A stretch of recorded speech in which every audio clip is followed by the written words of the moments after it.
Welcome बच्चों, RS classes में आपका स्वागत है। तो बच्चों फिर से बायोलॉजी के कुछ क्वेश्चंस हैं, देखते हैं क्या है उसमें। फर्स्ट क्वेश्चन है, मानव में पाई जाने वाली किसी एक कोशिकीय सेल का नाम बताओ। मानव में पाई जाने वाली किसी एक सेल का नाम बताओ, मतलब जो एक ही कोशिकीय हो उस सेल का नाम बताओ। तो एक प्रकार की जो सेल है वो बच्चों क्या है, इसे कहते हैं गोबलेट। Goblet cell.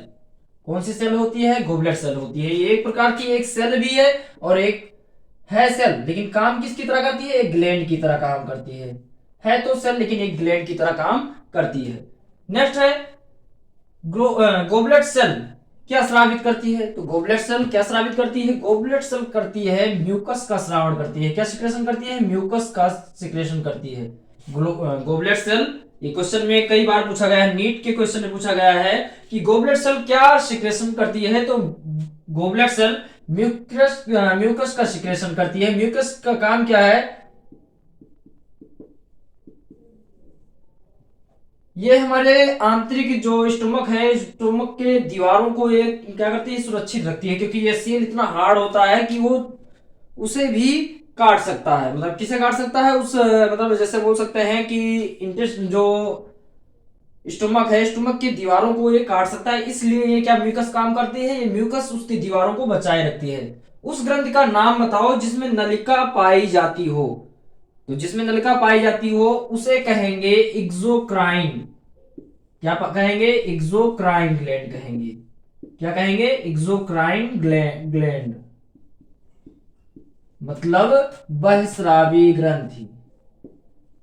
बहिस्रावी ग्रंथि भी कहते हैं। ये जो भी सिक्रेशन करेगी, ये जो भी सिक्रेशन करेगी, ये एक नलिका, एक डक्ट से ही स्रावित करेगी। मतलब जो भी सिक्रेशन का काम करेगी ये एक डक्ट से ही करेगी। ऐसी ग्रंथि जिसमें नलिका ना हो तो इसे कह देंगे इंडोक्राइन ग्लैंड। Endocrine gland. इसमें क्या होती है? इसमें कोई भी डक्ट नहीं पाई जाती, मतलब ये नलिका नहीं होती है, इसमें कोई भी नलिका नहीं होती है। मतलब जो भी सेक्रेशन करेगी वैसे ही कर देगी। थायराइड ग्रंथ को O2 कौन देता है?